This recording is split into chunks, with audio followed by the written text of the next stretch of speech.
A good evening to you and many thanks for being with us. My name is Ifanaya Amafili, bringing you the evening news from the studio of ABS.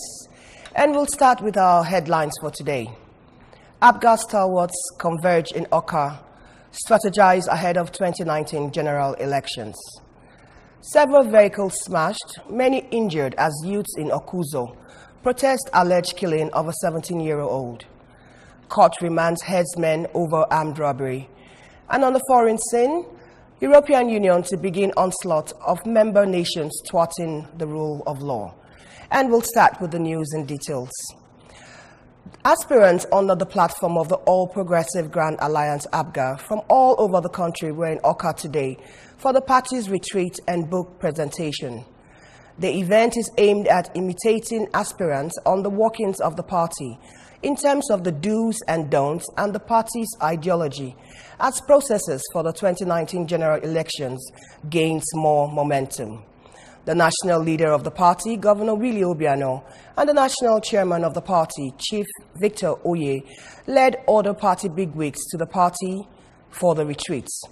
Former Central Bank of Nigeria Governor Professor Chukwuma Soludo delivered a lecture on challenges facing Nigerian politicians and the supremacy of political parties. Our correspondents, Ngozika Obileri and Chibuzo Obidike, reports that the climax of the event will be on the unveiling of the book APGA, The Trials, Tribulations and Triumphs by renowned Umuchuku philanthropist Dr. Godwin Maduka. Construction work at Enugu Bridge in Teje, in Oyi Local Council area, is nearing completion. The Nengo route has been a major diversion for road users since the Okuzu Umunya section of Enugu Onitsha Expressway became dilapidated. Works correspondent Ngozi Obileri joined the inspection team that visited the site and now brings us more reports.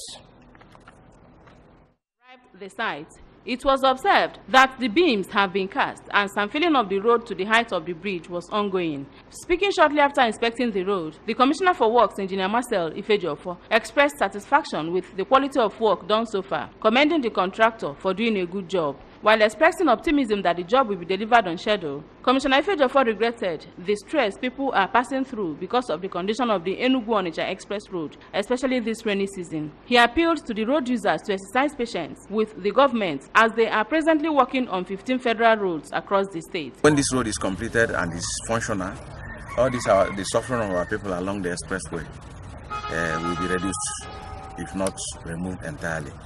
So His Excellency is taking it upon himself and the director that we give this bridge work the seriousness it deserves so that we save Anambra people and all the road users of the express from this suffering. Engineer Ifejofo added that the state government will always respond to the yearnings of its citizens as the governor has the interests of Anambra at heart. From Nengo Bridge in Teje, in Oyi local government area, I am Ngozi Obileri for ABS News.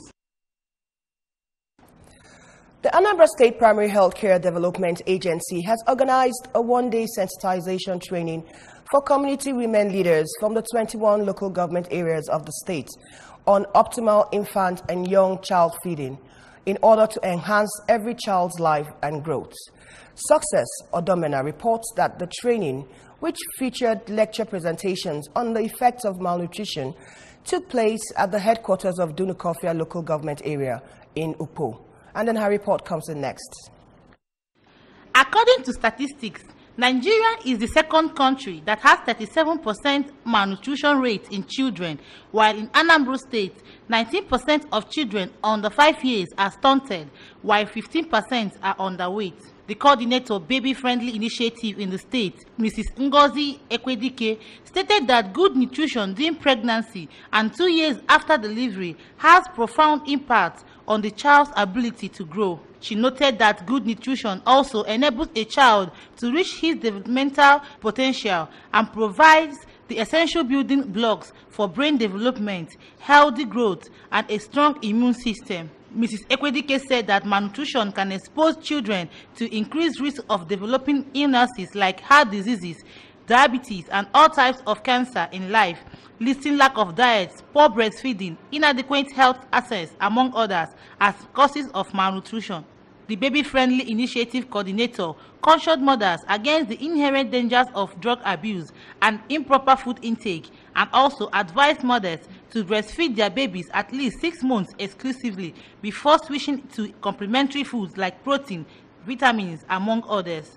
We find out that most of the mothers, these young mothers, they don't go for antenatal. So by the time they go for antenatal, the nurse or the health worker has the health talk. So they didn't hear anything there. So but with this training now, they will inform their community people that it is necessary that they should go for antenatal, so that they themselves will be examining the children to be able to find out if there's any problem that can lead to malformation or problem to that particular child. It will be dictated early enough. In their separate remarks, the woman leader of Oka Town, Mrs. Ogechukwu Ekwozo, and the traditional ruler of Nibo community, Igwe Michael Ongene, who was represented by Mr. Arinze Obi, harped on the need for mothers to breastfeed without giving excuse of falling breast, as it helps in infant mortality. You cannot compare a child that was breastfed for 2 years with a child breastfed for just a year. There's so much difference, both in reasoning, maturity, and behavior, and what have you. So we will advise our women that they will try as much as possible. You know, these modern mothers, they don't really like breastfeeding their children. That now will carry in because mostly some of them are seeing young highest 8 months, 1 year, not Ozugo. But not drama. For me, I could I got that Ninyan 2 years is late. So Nyalaka contrast I womb. 1 year long ways to take it before take it in also. What a yak and what a clan and yell of my fear, what a brain near develop, or what a clear develop, what the whole organs they develop.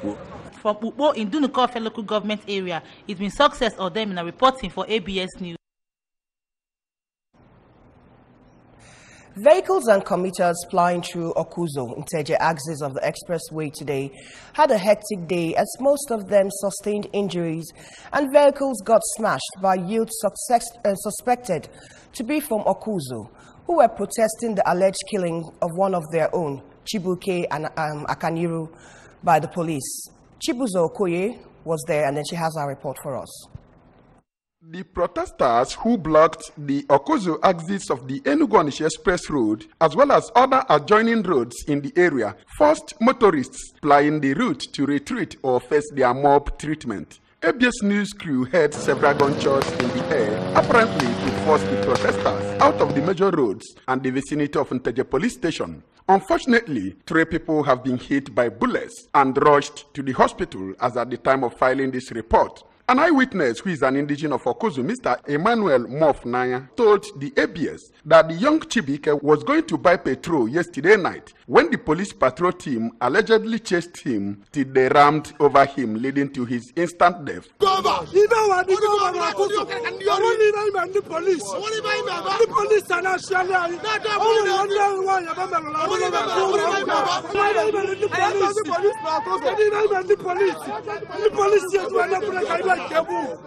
In a telephone interview, the police public relations officer, Mr. Haruna Mohammed, confirmed the death of Chibike, but however said he died when his motorcycle collided with a tricycle while he was making a U-turn.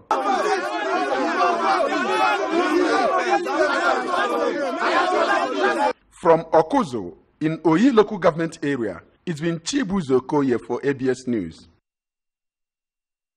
The much-dreaded flooding of parts of the country is now a reality here in Anambra State, with submerging of houses and properties in Anambra West Council area.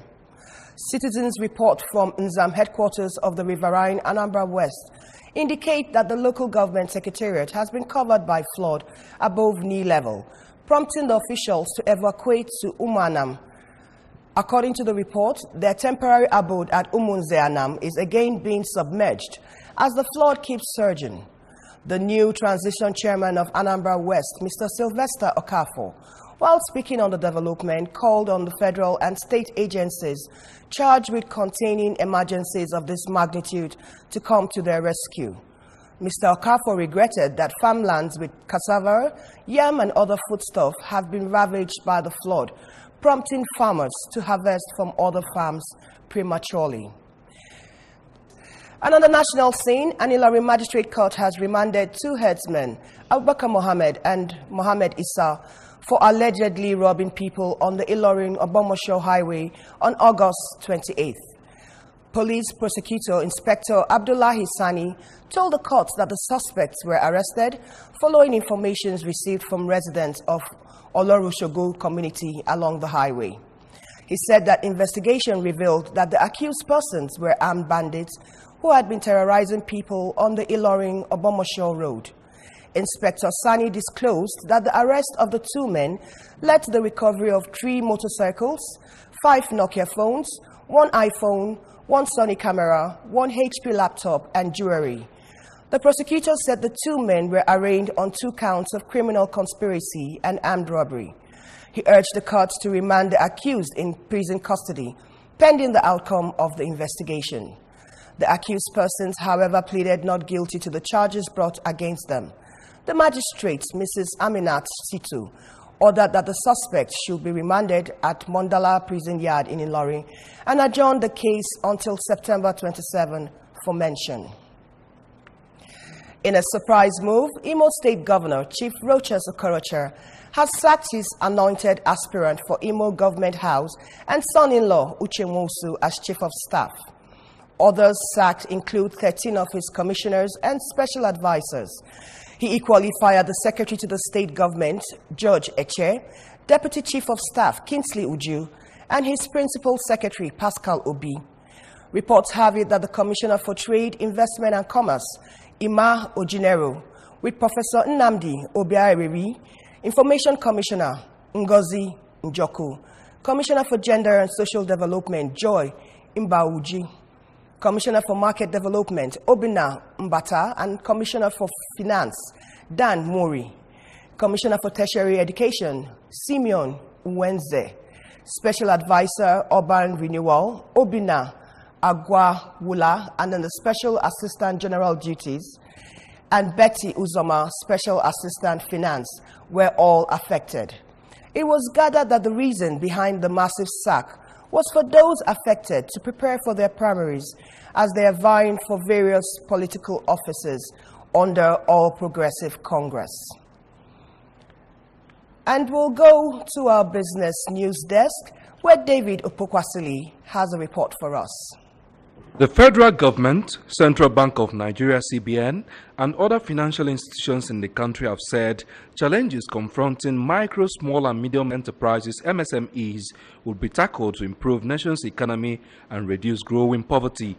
Speaking at the 11th Yearly Banking and Finance Conference with the theme MSMEs, the game changer for economic growth and development, Secretary to the Government of the Federation, Mr. Boss Mustafa, Governor of the CBN, Godwin Emefiele, heads of commercial banks across the country, as well as the President and Chairman of Council, the Chartered Institute of Bankers of Nigeria, CIBN, Uche Mezayo Olowu, said projected economic goals for Africa, particularly Nigeria, would remain unrealistic if challenges affecting the contribution of MSMEs to gross domestic products with the sector are not prioritized. Mr. Mustafa, represented by his permanent secretary, Mr. Olusegun Adekunle, urged investors to take advantage of government policies and maximize the opportunities in the economic recovery and growth plan. Emefiele said government's bid to improve the economy could become a mirage without significant improvement in the contribution of the MSME sectors. According to him, the sector has continued to face numerous challenges, including infrastructure deficit, harsh operating environment, as well as access to finance. Mr. Olowu said the bankers will collaborate with concerned agencies of government and other bodies to strengthen the capacity of the operators of MSMEs to improve their competencies and professionals in the banks to deliver satisfactory services to them. This business news is brought to you courtesy of Ezebo Microfinance Bank Limited, formerly Umudioka Community Bank, Afigo Market, Umudioka. We bridge the gap. And on the foreign scene, the European Commission will get tough with European Union countries that do not respect the rule of law. The Commission's President, Jean-Claude Juncker, has said amidst concerns that Poland and Hungary do not observe EU's democratic principles. The Commission has already started a rule of law procedure called Article 7 against Poland because of concerns over the independence of the country's judiciary. It could ultimately end up suspending Russia's right to vote in the EU. The European Parliament will vote later on today whether to start the same process against Hungary. Juncker also stressed all rulings by the EU's highest court had to be respected, in an apparent reference to remarks by Poland's Deputy Prime Minister, Jarosław Gowin, who said that if the ruling on the government's changes to the judiciary was unfavorable to Warsaw, Poland could ignore it.